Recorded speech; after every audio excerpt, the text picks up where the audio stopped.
il n'est pas passé par les camps de concentration directement. Ouais, il a fait quand même le camp de Brahms. Mais il a fait le camp de Brahms, voilà. Un autre camp. Voilà. Et je passe la parole à cette dame qui est ma sœur. Donc moi je m'appelle Emita Diaz de Bégard. Et effectivement, donc, Palmira vous a raconté un peu le parcours. Moi, je suis la vice-présidente de l'association FRI, 7 ans. FRI existe depuis 20 ans, 21 ans. Ce sont évidemment des républicains espagnols qui ont créé FRI. Enfin, il y en avait peut-être encore, oui, il y en avait. Vous pouvez voilà. vous asseoir hein, si vous voulez. Oui, si vous savez, c'est plus commode. Hein, puisque quand même, avoir voyagé toute la nuit, vous avez du courage, hein, chapeau bas. C'est que l'esprit fonctionne. Si Voilà. les gens ne fonctionnent pas, au moins l'esprit. Voilà. Donc, FRI existe depuis 21 ans. C'est une association donc, de fils et filles de républicains espagnols qui a pour but de rendre hommage aux républicains espagnols, de leur redonner l'honneur et tout le mérite qu'ils doivent avoir, hein, parce que si en France on les a accueillis pour les enfermer dans des camps, et le premier était celui d'Argelès, ils ont été, il y avait en tout, sur toute la France, environ 180 et 200 camps pour enfermer les républicains, et qui ont été accueillis comme des malfrats, comme des voyous, comme des bandits. Hein.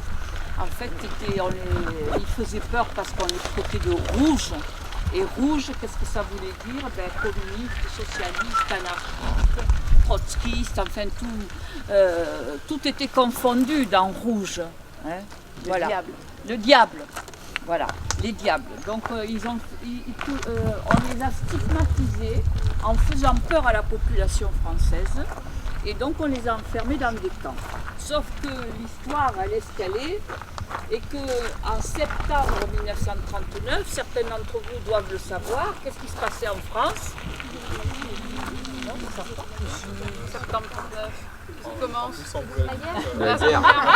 La Seconde Guerre mondiale. Voilà. Début de la Seconde Guerre mondiale. Voilà, donc avec les Allemands qui entrent en France.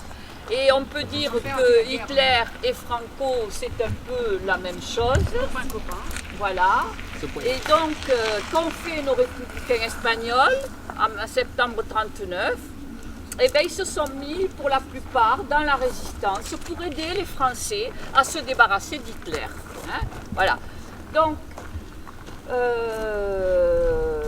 voilà. Donc, nous leur rendons hommage, mais nous ne faisons pas que ça. Parce que c'est bien, et je suis ravie d'entendre aujourd'hui, et je voudrais le dire haut et fort à ceux qui ne l'ont pas entendu, que les programmes scolaires français ont intégré cette année pour la première fois dans les programmes d'histoire la guerre civile espagnole. Enfin, moi j'aime pas trop dire guerre civile, ça ne me plaît pas, mais enfin la guerre 36-39. Parce qu'en fait, il faut bien, si on essaie d'analyser la situation et d'avoir une vision globale de ce qui s'est passé à cette époque, 36-39, c'était le prélude à la Seconde Guerre mondiale. Hein? C'était une entrée en matière, une mise en bouche de la Seconde Guerre mondiale. Hitler, il a testé toutes ses invasions, tous ses avions, tout ça, il les a testés sur l'Espagne. Voilà.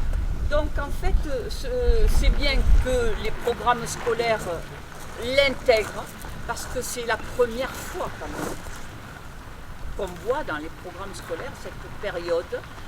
La Seconde Guerre mondiale, tous les programmes scolaires français l'ont étudiée, mais cette époque de 36-39, non. Et surtout l'exil des républicains espagnols, hein, parce qu'il faut quand même savoir qu'ils ne sont pas passés 10 à 15 à la frontière. Ils étaient environ, sur une période de 15 jours, 500 000. C'est pas une bagatelle. Disons que globalement, il y a 1,5 million d'Espagnols républicains civils et militaires qui vont quitter l'Espagne pour aller en France, mais aussi dans d'autres pays, pour s'exiler, pour quitter le pays, leur pays. qui était maintenant devenu un pays fasciste. Voilà, puisque Franco avait gagné cette bataille. Donc nous, on avait à cœur de transmettre. Et depuis 20 ans que Free existe, on reçoit des élèves, on intervient dans des écoles, on accompagne des projets pédagogiques pour expliquer cette période de l'histoire sur laquelle on avait un peu mis une chape de plomb, comme si on ne voulait pas en parler parce qu'elle était un peu dérangeante. Voilà. Il faut que quelqu'un se dévoue pour poser une question. Et oui, t'as Eh raison. oui, parce que sinon je ne saurais pas sur quoi démarrer. Alors c'est vrai, je leur ai dit que Le bombardement. Donc vous avez vu dans le mémorial la carte interactive qui à un moment donné sépare la chute de Barcelone, cette poche de républicains espagnols qui sont poussés vers les Pyrénées et vers la frontière. La frontière est fermée, on ne passe pas, donc les femmes et les enfants, les bombardements sont là, et par exemple à Figueras, en espagnol, et moi je le prononce à la catalane, donc les premières bombes qui tombent sur la ville, 300 personnes sont tuées dans un square qui s'appelle le square d'Albos, une majorité de femmes et d'enfants. Comme c'était prévisible tous ces bombardements, la première chose qu'ont fait les républicains espagnols, c'était d'abord dans les villes bombardées, envoyer les enfants dans des colonies, donc des colonies, puis leur faire franchir avec l'aide des syndicats d'enseignants de ce côté la frontière. Dans par exemple, Manuel Moros a fait de grandes photographies, des photographies tristes certes, mais de belles photographies, sur ces enfants dans des camions, dans des bus qui franchissent la frontière et qui arrivent à Port-Vendre. Port-Vendre étant un port qui accueillait à la fois les bateaux, hôpitaux pour soigner les blessés après un 39, mais au départ, un lieu qui s'appelle La Mauresque, qui était un centre qui pouvait accueillir les enfants. Et là, ils ont été soignés, ils ont vécu comme s'ils étaient en colonie. Donc il y avait la CGT, les syndicats d'enseignants. Idem, de l'autre côté, le col d'Arles, donc on est dans la montagne, puisque ce sont les Pyrénées, là en bord de mer, et là-haut la montagne, ils sont accueillis dans un centre qui s'appelle La Barnède. Et La Barnède, c'était une usine. On fabriquait du tissu là-bas, et une partie de l'usine est transformée pour accueillir ces enfants, qui vont recevoir tous les soins nécessaires, qui vont être restaurés et être là aussi comme en colonie. Pareil au château. scolarisé aussi. Scolarisé. Et pareil à Sijan par exemple. Pareil à Ivry en région parisienne. Donc comme ça se sont ouverts plein de centres pour accueillir les enfants. Du côté basque, ils sont mis dans un bateau qui va les amener en Russie. Et ils vont devenir los niños de Russie. Voilà, la Belgique va en accueillir plusieurs, les pays solidaires, l'Angleterre aussi dans un bateau, ils vont partir en Angleterre. La Belgique. Pareil en Amérique du Sud.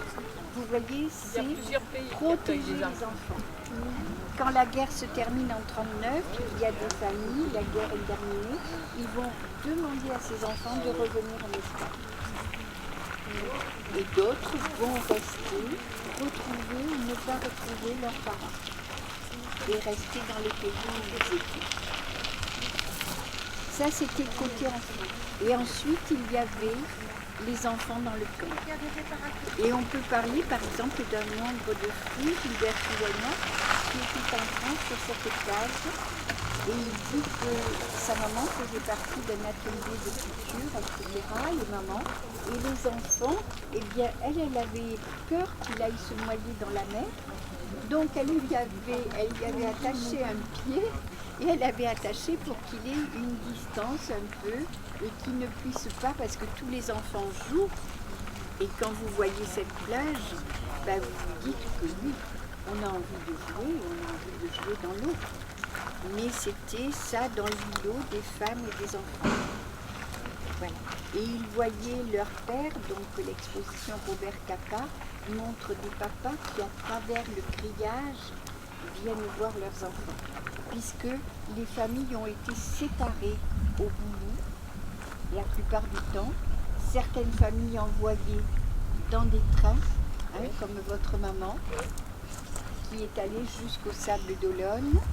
D'autres sont venus dans le camp d'Argelès ou dans d'autres camps. Et puis les hommes étaient séparés des femmes. Voilà. Les militaires des civils étaient séparés. Les familles donc étaient séparées aussi. Les hommes d'un côté, femmes, personnes âgées et enfants de l'autre. Donc tout le monde était séparé. Nardo Et vacciné.